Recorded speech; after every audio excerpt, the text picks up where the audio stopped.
Good morning, good afternoon, good evening. Welcome to part 4 of the Midterm Extravaganza. This time we have West, North, Central. I hope you all enjoy watching. Today we have 7 states: Iowa, Kansas, Minnesota, Missouri, Nebraska, and North and South Dakota. As always, we're only discussing governor, Senate, House, and ballot initiatives because I don't want to waste your time for 3 hours. Iowa's first. We have all of those 4. We have a bunch of other races, but I will not discuss that. Kim Reynolds against Deidre DeGier. Reynolds won by 2.8% last time around. But usually in a non-incumbency election in a blue wave, it's actually pretty good. Currently the polling has it as Reynolds plus 14 to plus 20. I think this is going to be an example of a safe victory for the Republicans. Senator Grassley is running for re-election again. I think he's pushing 90. Against Michael Franken. Currently Grassley is leading by about 16 points in the polling, something like that. It's going to be a victory for Grassley, it's pretty obvious. First district, Marionette Miller Meeks. Last time around she won with like 100 votes, a little less than that. District has moved towards the Republican column significantly. Red wave year. It's going to be a narrow victory in my opinion. That'll be about 2 to 5 points. Ashley Hinson against Liz Maffitt. So this is another one of those seats that is going to stay Republican, and it's going to go handily for the Republicans. Hinson is currently in the hospital, I think, for a kidney infection, something like that. So I wish the best of health to her. And hopefully you get back to serving this country. So, I wish you all the best of health. Third district, Cindy Axe against Zach Nunn. This is the kind of seat that is going to flip this cycle around. I don't think it's going to be plus 8 with the one accurate poll. I don't think it's going to be plus 1 either. It's going to be a bit between that, so I think about 4 points. So this is going to be a cycle in which Iowa is going to have 4 Republican seats. Randy Feenstra, this is the only safe district in the state. So, status quo is maintained. Governor Reynolds re-elected, Senator Grassley re-elected, and Iowa's third will flip. So it's a 4-0 advantage in the House. One ballot measure, and I see I made a mistake here in the top. I'm going to change it later, I don't really care. This is essentially adding the Second Amendment of the Bill of Rights to the state constitution of Iowa, in which particular case Iowa is currently one of 6 states that doesn't have the right to keep and bear arms in the constitution. And after November, they will be one of the 45 states that does have it. The 6 states that don't recognize this right these are California, Minnesota, Maryland, New Jersey, and Massachusetts, I believe. Those 5 states. Every other state recognizes that you have a right to own and carry firearms. Kansas. We have the full slew: governor, Senate, House, and ballot measures. Laura Kelly as an incumbent, she flipped the state against Sam Brownback. She won by 5 points. Currently the polling has a narrow victory for Kelly, but I think they are underestimating Derek Schmidt, and I think he's going to win by 2 to 5 points. It's going to be a narrow victory, but Schmidt is going to win. Senator race, Jerry Moran against Mark Holland. Safe victory. That's all I have to say. Kansas first, Tracy Mann against James Beard. Safe victory. Jacob LaTurner against Patrick Smith. Again, safe victory. Sharice Davids and versus Amanda Atkins over at Kansas 3rd. This is the urban district, or I would say more suburban now. From D+4 to R+3 is a narrow lead for Davids. I think it's going to flip. Amanda Atkins, I think it's probably going to be about 2.5, maybe 3. Victory for Atkins. The last district, Ron Estes, safe victory. And that's effectively yes. We have 2 more changes. Ballot measures. The first one is a legislative veto, and what it does is basically say the state legislature can use a simple majority to revoke executive orders and regulations. Basically preventing dictatorship from the governor. The second one is an election, basically ensuring that sheriffs are elected, which is already the case, but there was no such opportunity to recall these individuals. That is now going to change, and this amendment is going to pass. Next state, Minnesota, and we're already at the halfway point, I think, for this one. Governor and House. There's no Senate election this cycle around. There's going to be one next cycle. Tim Walz against Scott Jensen. Currently, Walz is a lead by 5 points. The Republicans are underestimated for this particular race. Don't underestimate the Republicans, but I think that Walz is going to hang on. This is a state that burned down for 6 months in the summer of 2020 and then decided to swing towards the Democrats. I don't know why. Minnesota is kind of a weird state, and it's going to be a safe Democrat victory at this point. First district, this is the southern part. Jim Hagedorn occupied this district. He died of kidney cancer in 2022. I think it was late 2022. Sorry, we are at early, sorry. I think it was about April, maybe May, that he passed away. Special election, Brian Finstead won by 4 points with reduced turnout. Currently, it's going to look like Finstead is going to win by about 5 to 10. Then again, this is a district that used to be very close and now is going to be not close. Second district, Angie Craig against Tyler Kistner. This is a toss-up district. I can't make it any clearer than this. 2 to 5 points can go either way, depending on the national environment. Third district, this is Dean Phillips. This is the western side of Minneapolis, kind of the suburbs. There's going to be a likely victory, I think 5 to 10 points. Maybe it's going to be a little more than that. I don't know. Eastern Minneapolis, Betty McCollum. Safe victory. 5th district, Central Minneapolis. Safe victory for Illinois. The 6th one, Tom Emmer. Safe victory. The 7th, Michelle Fischbach. Safe victory.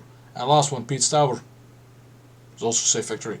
So, Walz is re-elected, Finstead is re-elected, that's guaranteed. So it's going to be 4 to 3 in the House, with the last district being a toss-up. So either the delegation is going to be Republican, or it's going to be a split delegation. But these kind of delegations only matter in the case of a presidential election in which neither candidate reaches 270. Then there's a continued election, and then that is the point where the delegations actually matter, because each state gets 1 vote. State of Missouri. There's a Senate election, there's a House election, there's a ballot measures. First Senate, Eric Schmidt against Trudy Bush Valentine. Roy Blunt is retiring. He won narrowly last time around. But then again, he wasn't really the Republican he promised to be. This time around you have Eric Schmidt, who is a good Republican. He is fighting for the issues. He is strong. Exactly what the party needs. It's going to be about 15 to 20 points victory. Easy.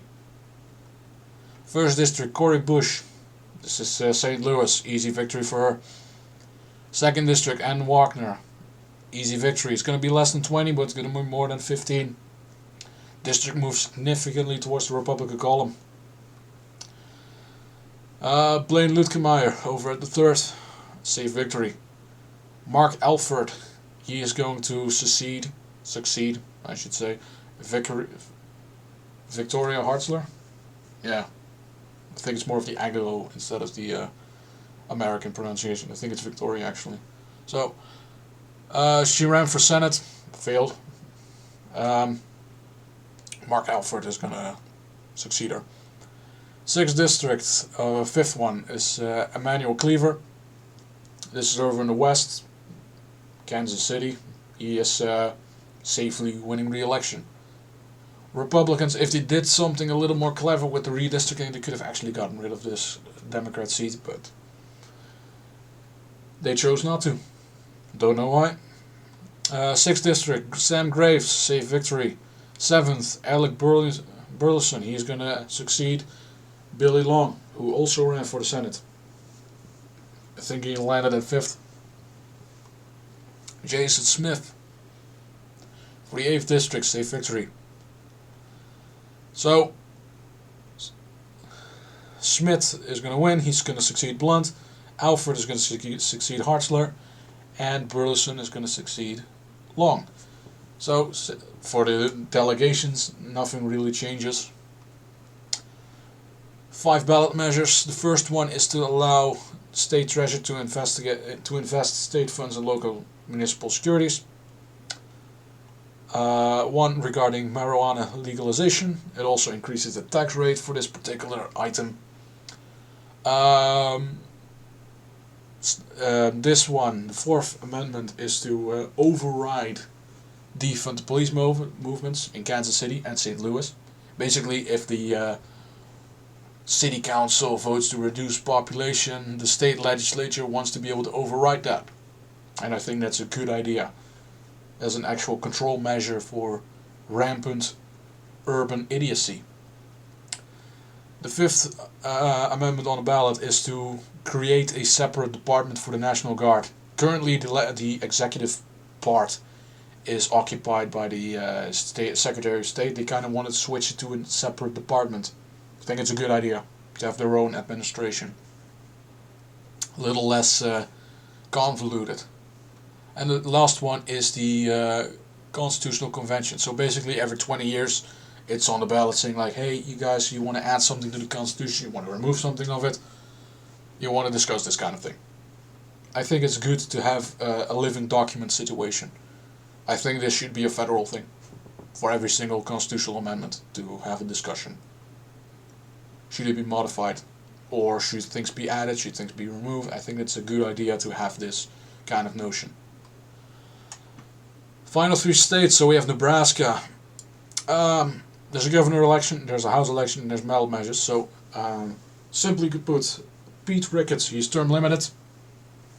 Jim Pillen, he is going to succeed him, and this is going to be an important choice because Senator Ben Sasse decides to retire in December, which means that either one of these two is going to pick a successor to fill up the seat. So it's going to be a Republican. It's going to be decided what type of Republican it's going to be. I think with Ricketts it's going to be more of a rhino type guy. With Pillen it's going to be more of a American First kind of guy. So I'm hoping that they're going to wait to fill the seat until after the election. But I have my doubts. So, for the 1st district, Mike Flood. He won by about 5 points in special election. This was extremely low turnout. I think it was about 25,000 votes. Where normally the vote count would be about 5 times higher than that. 5-6 times, something like that. So, he's going to win. He's going to be winning by a safe margin, 15 to 20 points. Pretty obvious. 2nd district, Don Bacon. He's going to win by about 5 to 10 points. He's clearly leading. This district is leaning a little more Republican. And there's another thing regarding this, and there may be a special election held. after January, because Don Bacon is going to be one on the short list to be that senator. And here is the point where I previously mentioned whether it's going to be a rhino or not, because Don Bacon, he is the perfect example of what a rhino looks like. Adrian Smith over at the 3rd District. This is going to be the really rural run over in the West. Safe victory. So, Pillen succeeds Ricketts. And it's going to be 3-0 in the House. 3 constitutional amendments or ballot measures. The first one is to allow airports to expand their operations. Basically, it authorizes any individual city, county, or political subdivision to use their revenue to expand commercial air travel. I think it's a good idea, and I think it would help develop Nebraska a little further. The second measure is going to be voter identification requirement. This is one of the 20 states that doesn't have it so far.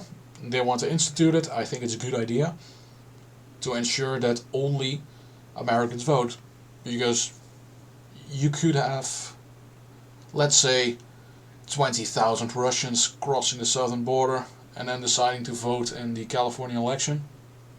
I think that is harmful to American democracy. I think everyone should think of it that way. The last one is a minimum wage increase from $9 to $15 by 2026, and it does increase it incrementally. I have not seen any polling on this, but I think it's going to be about a 40% chance that it passes. Yeah. This is one of the minimum wage initiatives that actually is worded properly. There's another one coming up in one of the later parts of this series where they remove the inflation adjustment, which is plainly stupid, because then you're going to keep having these initiatives to increase the minimum wage, because inflation is going to be a thing forever because of the way that the banking sector works, in which they're allowed to print money indefinitely. And as long as that is a thing, inflation is going to be a thing. Alright, second to last state today, North Dakota. We have our Senate race, we have a House race, and we have ballot measures. John Hooven. What do we have to say about it? This is a safe Republican seat. Like last time around, he won by 60 points. What do you want? They're not going to get any close to this. To flipping this. It's not going to happen. Dakota at large. Again, same story. Safe victory. What do you want from me? It's not going to flip. Here's another one. Term limits for governor, state house, and state senate. A maximum of 8 years in both individual chambers of the legislature, and a maximum of 8 years as governor. I think this is a good idea. I think this should be a federal thing. But for the federal government, I think 2 times 6 years for the Senate is appropriate, and 4 times 2 years, because you don't want congressmen to then go saying like, oh yeah, you're maximum allowed to have 4 terms in the House, and Congress would just then change the definition of what a term length is from 2 years and say, oh yeah, it's 10 now, and it's say maximum 4 terms of 10 years. You know, kind of the thing that Putin did with his term limits. I'm not a fan of changing term limits on a whim. So you should have a proper definition of it. And I think this is what is a good way to word it. And here, once again, the people try to legalize marijuana. Previous midterm, they decided to do it, and they lost by a 20-point margin. They're going to try it again. And there's a reason why people are doing this in the midterms, because it's lower turnout, in the hope that it passes. If it was done in a general election like 2024, you would see the margin expand to a 40% no. Last state for today, South Dakota. There's a governor election, there's a Senate election, House, and some ballot measures. Kristi Noem. She won by 3 points last time around. I think it's going to be a little wider than that. It's going to be 5 to 10 points. It's not going to be a ridiculous margin like 20 points. I don't think that's going to happen. I think South Dakota is moving a little more towards swing state side, and it's purely with migration trends. South Dakota, John Thune, safe victory. I don't even have to justify that. Dusty Johnson. I don't really like this guy, but he's gonna easily win re-election. He isn't even facing a Democrat opponent, which effectively means that it's safe victory. Noem re-elected, Thune re-elected, Johnson re-elected. For the rest, not too much to do. 2 initiatives. One is to expand Medicaid. So basically, anyone who has earnings below $17,000 will be granted access to Medicaid if this initiative passes, and I think it will.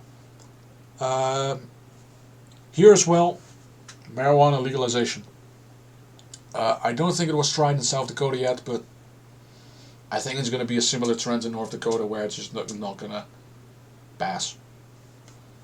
Right, this concludes part 4. Thank you kindly for watching. If you have any feedback, comments, leave them down below. I always appreciate to read your comments, your feedback. Like the video, subscribe, share it out if you want. I'm not going to force anything of this kind of stuff on you. Feel free to do as you wish. Thank you kindly for watching, and I'll see you next episode. Thank you kindly.